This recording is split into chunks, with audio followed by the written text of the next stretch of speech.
everybody. I'm the Glasgow Kid.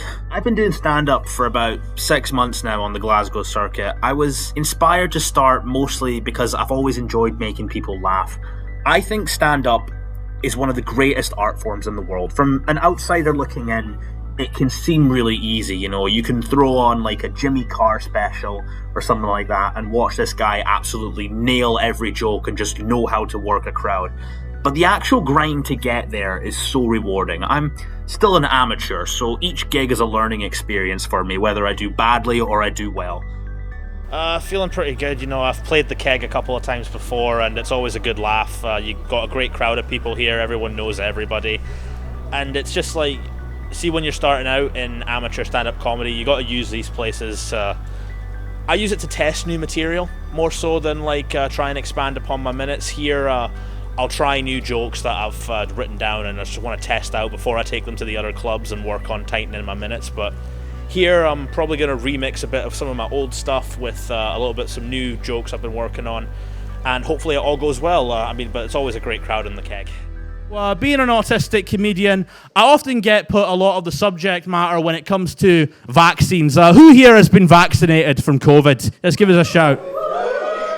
It got me thinking, right, a lot of anti-vaxxers like to use me in an argument saying, we don't want to have our child getting autism from vaccines. So that got me thinking, what's going to happen when I take vaccines? Is this going to become my fucking superhero origin story again? And they got me about to join the Marvel Cinematic Universe. Am I going to walk through a portal with Tobey Maguire and Andrew Garfield? But, you know, I thought that'd be quite a great superhero. Autism boy. Leaps tall buildings in a single bound because he doesn't like being touched by strangers. I like a crowd that's like got an open mind, because the kind of jokes that I do are not typically what a lot of comedians joke about, because I'm a queer autistic comedian, so I make jokes about a lot of that kind of stuff, and especially there's a lot of stuff on like you can't make jokes about queer people, you can't make jokes about autistic people. I take my experiences that I have and I try and make jokes about them, because I want to be able to give the crowd a good time and sort of bring them into it, if you know what I mean. I always feel a joke is the best way to get a point across to help people understand these issues that they might not know about. And especially for here, like I'm always a little bit more lenient on comedians who joke about quote-unquote dangerous material, because their ultimate goal is to make people laugh, and that's all I want to do as the Glasgow Kid. So I tried to imagine what a Tory Christmas party would be like, and you want to hear what my version of this is? All right, so drinks start at 5 p.m. Tim Martin has brought his own brand of lager that he's personally squeezed from his mop buckets. To really replicate the experience of being in a Wetherspoons, he then invites everybody into the disabled bathroom, having misunderstood the phrase, eat out to help out. I've done gigs here where I thought a routine was going to go really well, and either the joke goes over their heads, or you don't word it properly, or it's just plain not funny and you've got to edit it out. But yeah, you can't let the crowd know that you're feeling that nervous. You have to just keep pushing on. It only gets worse from there. So we then got to hear the music from Matt Hancock's iPod. Now, for those of you who don't know Matt Hancock, he got in a little bit of trouble last year when he was seen having an affair during COVID, and the whole world was shocked that he was married.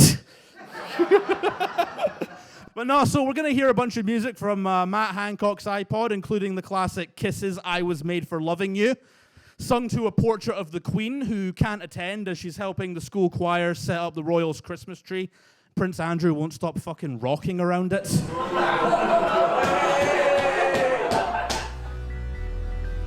Actually, on the first time I played at the Keg, there was one joke in there that got a really different reaction as opposed to every other thing I did, and it was about, I was talking about COP26 at the time, and I said that I hate that so many politicians are out of touch with climate change, but in the case of Joe Biden, out of touch might be a good thing because Greta Thunberg's also going to be there.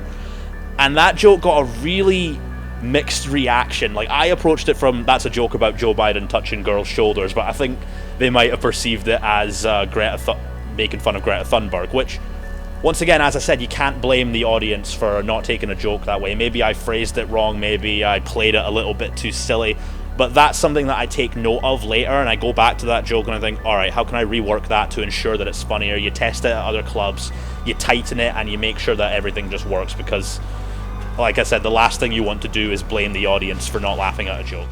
We then got to hear a bunch of stuff from GB News and Piers Morgan and everything, singing Waterloo by ABBA, as they like to do, because that's the only way they feel they can stand up for the little guy.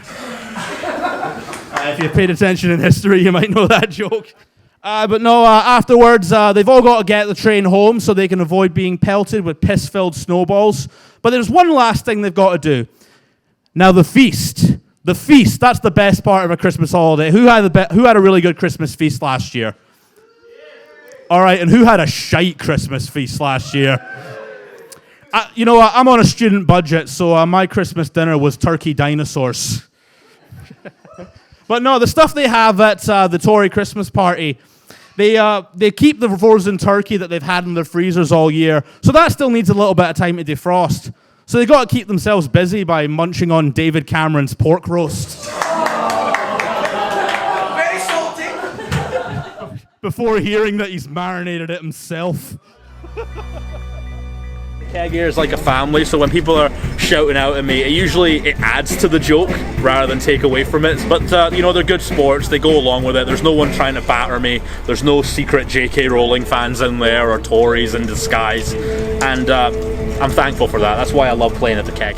Every comedian's got like their own quirks and stuff that they always make jokes about, and especially we've got a lot of great new queer comedians in the British comedy scene. Your Joe Lysitts, your Fern Brady's, and all that kind of stuff.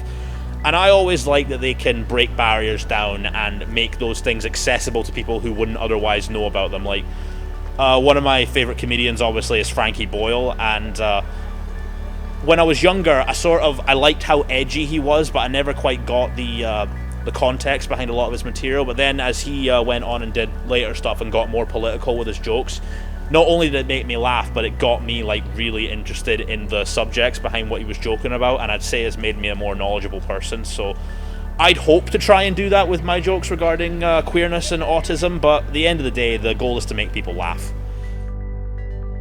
Now, I like to mention change because, being an autistic person, change is something that I struggle a lot with. And it got to me thinking, every form of change has to come with positive and negative stuff, right?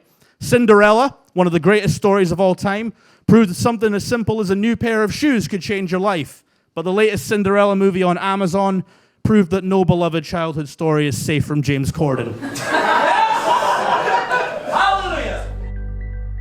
The danger of it always being the same people is that I can't do the same jokes all the time unless I'm finding new ways to deliver them. So that puts a little bit pressure on me to write new material, which also has to be tested and tried out before I can play it at other clubs and that. But they're very supportive here, and they want to see you succeed. They don't want to rain you down like some other, say how Twitter looks at comedy. That is probably the best overall response I've gotten from the Keg thus far, because there was a lot of jokes in there that I've done before, but only ever reading off of my phone. But now that I've gotten a bit more practice doing stand-up, I'm able to weave them in just naturally. Honestly, on there, I don't know if I make it look easy or anything, but see, as I'm trying to think of the next joke and stuff, it is quite hard and stressful, but I think for what was going on, I think it went really well.